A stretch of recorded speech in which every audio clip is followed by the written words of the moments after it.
Introducing Whitey. Now, I guess we will call this the Whitey lecture. It's the name of my dog. He's a Jack Russell Terrier. He was found pretty bad state. He was abandoned, fell out of a car in the Sonora area on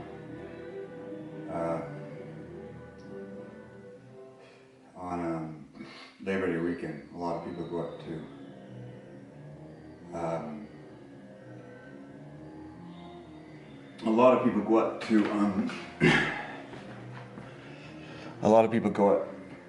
Pinecrest during that period, and obviously, well, he fell out with a bunch of his brothers and sisters, and a bunch got run over, and he didn't.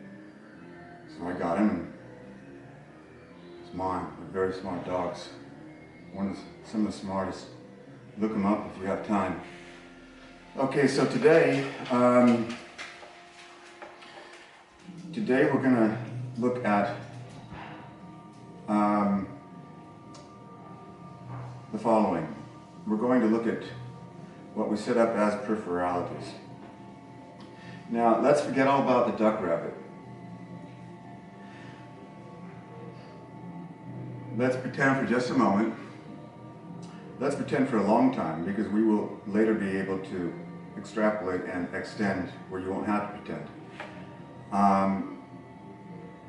Pretend that there's a duck rabbit there's a duck rabbit illusion where you switch your eyes and register it. Duck or rabbit for aspect seeing for every possible animal, and it represents every kind of behavior that we have yet classified for animals. And we've classified a lot. Now, we'll start with the Bayesian model. The Bayesian model for neural networks is interesting, and it is helpful to us. But it is not nearly sufficient. And in the direction that it takes it in not being sufficient, it is not helpful to us. It may be necessary, but it is not sufficient. Now, first of all, if you look at a Bayesian model of cognitive neural networks for artificial intelligence, and for the modeling of how cognition works, well, you have objects and features, so they will have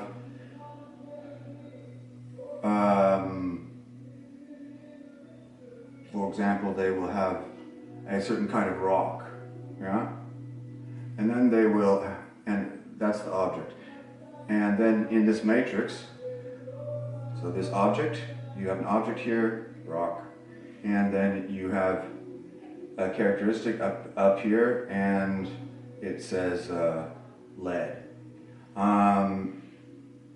Same thing goes for organic, I should say, yeah, that is inorganic, but same thing goes for living materials, such as dogs.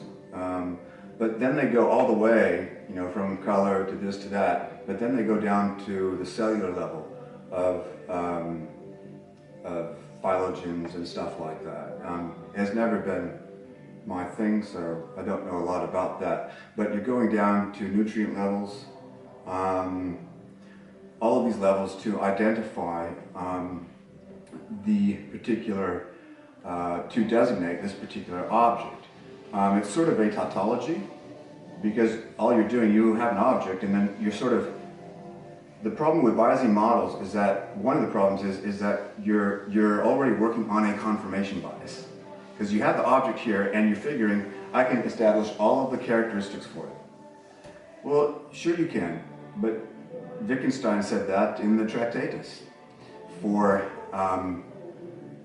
every atom there is an atomic expression, and we can, through the totality of combinations, we can set up all possibilities and then identify individual objects. but he said in the end, this very statement is a tautology because it doesn't say anything about action. It's a model, but that's not the problem. It doesn't say anything about action.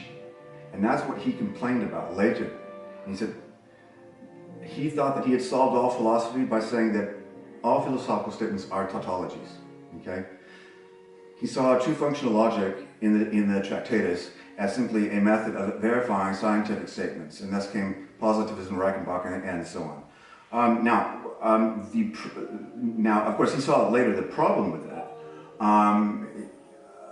He saw that there is real behavior in the world, and we can't reduce everything to truth functions and say that in the end, anybody who has understood me will let go of the latter and let everything else that exists just pass over in silence, because we can say no more about the universe.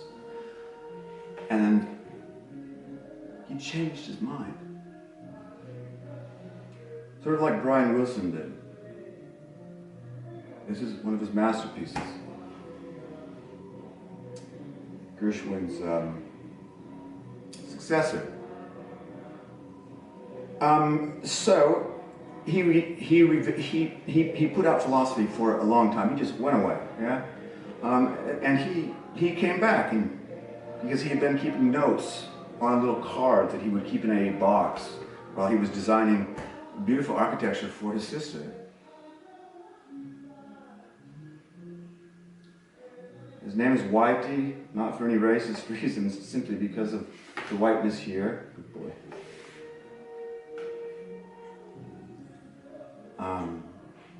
Automatically came.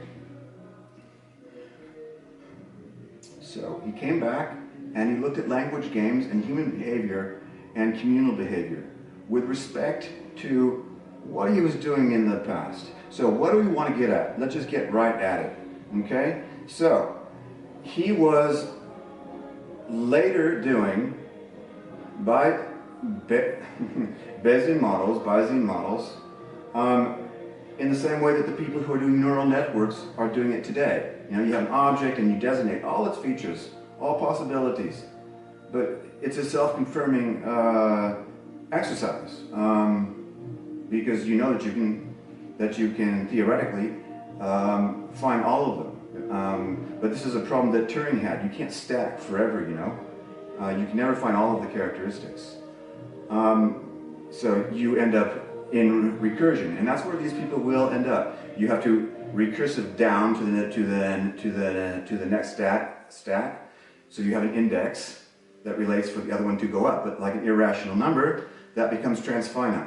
Now, what we want to get to is, but Wittgenstein was not stupid. The people who are doing AI and neural networks, they aren't stupid either. In fact, their IQs are probably astronomical. I've watched their lectures, but they're mistaken. They're stating tautologies. So, just as Wittgenstein did, and he changed his mind, said we aren't dealing with tautologies in real life. We're dealing with possibilities that exist with respect to behavior. Okay, behavior.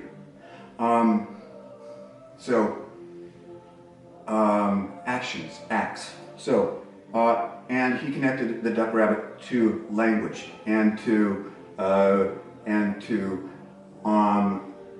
statements, assertions, and different speech acts with modality in them that have shades of aspect over them, because they can say, you will go, right? Is that an order, or is that a prediction? It can be either. Now, if you compare Slavic languages to the English language, well, you can have the present simple in English and translate it literally into Czech, and it can carry many different tenses. Yeah. And if you want to translate it perfectly from the English, you have to choose which tense, and you sometimes have to modify the tense to get the little translation, and then you have aspect, okay? That presents us with aspect between the languages. So that is aspect. When you have two different families that follow the same rule structures, i.e. language. You have a tense, let's say you have a tense in one language, you have the same tense in the other language, but it's not in the present simple, it's in a different tense. But you're still stating the same thing. And if you want to get it into the right meaning, you have to fool around with different tenses in Russian or Czech or Slovak until you get the precise meaning. You will have to add maybe the word tomorrow on there, saying, you will go tomorrow. Now, that is some evidence of it. I would like to have better examples right now, but I'm not prepared. I order you to go. That is not the same as go. So these things in the background, we have these tenses in the background that are aspects. Actually, tense is an aspect, each tense, but we have these in the background. So we say go. Is that an order? Well, I'm telling him to go, but I may not have the authority. Now, I probably don't if I say go. But if I say that's an order, I'm not ordering you. I'm stating that it's an order. I say go. That's an order. So you modify it. And you do the same thing when you're taking sentence X with an X bar relation. Take X bar in language. Take sentence X. Take sentence A with X bar in English. Take sentence A translated into Slavic, a Slavic language, with X bar. And you won't have the present simple. You have a different tense. Or you may have the present simple, but you'll need to modify it and say things like tomorrow. So these are the shades of aspect. Now, moving on. Now, objects in Bayesian, neural networks. Okay, objects for one thing, if you read Austin, who was at odds with Wittgenstein, but they actually weren't, Julian Boyd and John Searle later figured that out, but he simply said, well now, all of the philosophy, we've been mixed up all these thousands of years, all of our philosophical inquiries are just games that we like to play with, because we can use meta words like feature, we can use meta words like object, but actually an object is always a noun. A feature is always an adjective, okay? A feature is always an adverb. So everything we talk about, the properties of something, the features of something, what kind of object something is, well, we just need to define the number, which adjectives apply to that particular noun. And we may want to list them, but we don't need to call them features because it works fine when you're speaking in everyday language, but to formalize it, over-formalization, features, objects, no. We've got nouns, and our features are adjectives. Red. The dog is not red. The dog is brown. I have a subject, which is my dog here, and I have an adjective, brown. Of course, I have an object, which is also my dog. But all objects that we're speaking of are reducible to nouns. Moving on. And so, when you look at that, and you look about what I just said with respect to aspect, think about this. The Bayesians don't connect it to language at all. What Wittgenstein did he didn't make matrices, we are, okay? So we have herds, okay? Okay, fine, we have herds for different categories of animals, okay? And I don't want to lose aspect, but just assume that when I say bison, it does have an aspect to it where maybe the bison can also be seen as a duck, okay?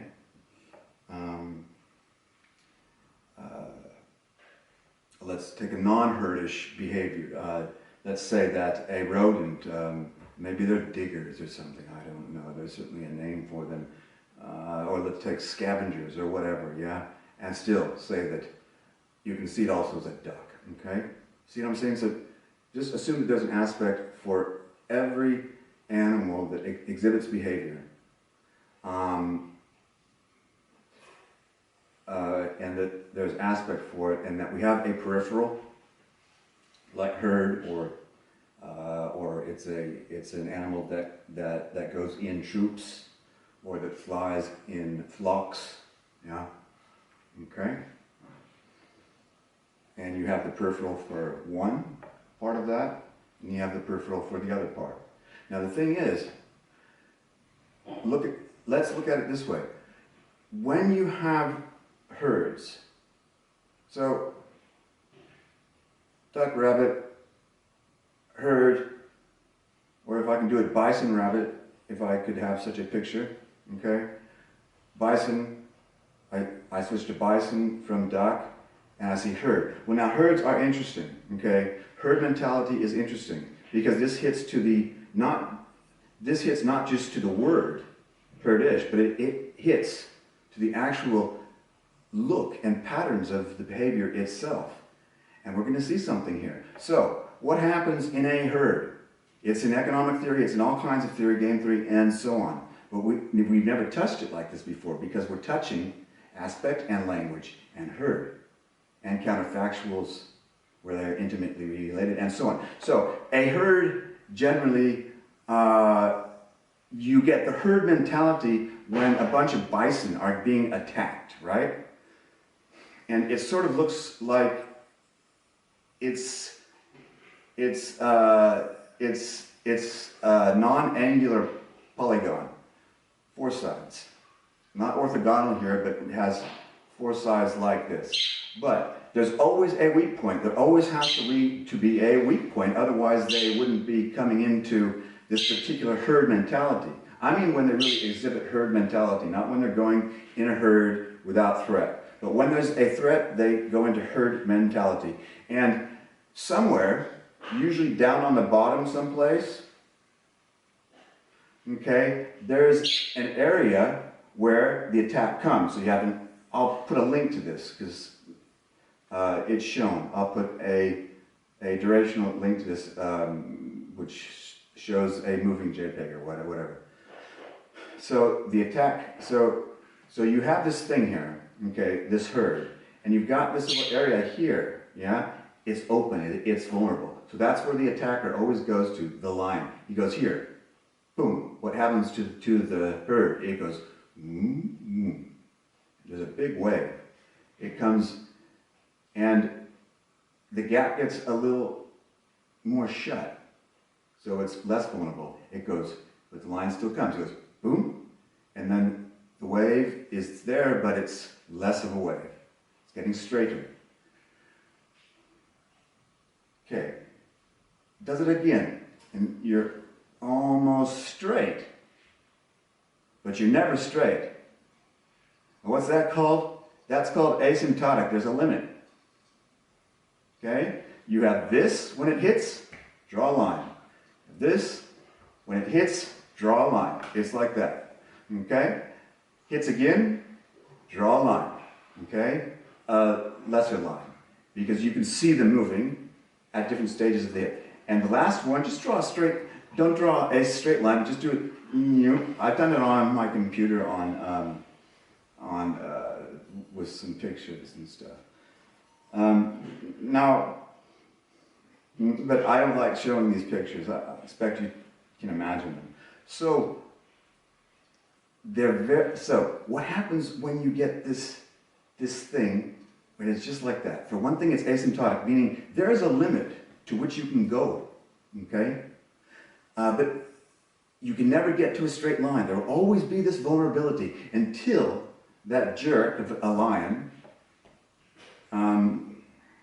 which we love for their own purposes outside of this, but they must eat. But anyway, until the lion goes away, yeah? Okay, but what's happening right down here as long as the lion's attacking? This is symmetry breaking behavior, okay? Normally a thing will look like this, okay? But if a thing has a vulnerability point, that is obviously a vulnerability point because each time it gets hit, if you just take this, yeah? And you don't see a vulnerability point, if something attacks it, automatically there will be a vulnerability point and the thing will do a wave, okay? Okay. And that creates symmetry breaking. Symmetry breaking is very interesting, and we will go into that later. Now, what happens, why does it get more and more less vulnerable the more times the line hits? Because nearest neighbor, there is in game 3 this thing called frog jumping. I bought my son this a long time ago. So each time that the thing hits, okay, that the line hits, these bison, not because they're smarter, but because it's behavior, maybe they are smarter, but they get closer and closer to each, all around the perimeter. They get closer and closer to each other. It's called nearest neighbor. Your nearest neighbor. Okay, so here we have some frogs. I'm using the simplest game. I don't like the game. But anyway, so how do they get to the nearest neighbor? So the rule is, I jump a frog, I can put him in here. Okay, so that's what happens with the bison. Okay, now I jump a frog, I can put him in here. So you see, they're moving out of the danger part of the danger zone, or the danger state, the state of danger, into a less state of danger, but still in the same herd, right? And here's the last one. I can put him in here. Here's the last one, and I can put him in here. There's always one left. Okay. So now I have nearest neighbors, and that's all around the perimeter, right? Okay. This guy here, we're not going to talk about him right now. I'm not sure about him. I have some thoughts about him. We'll leave him for later. He might be the... Doesn't matter. So, now, with respect to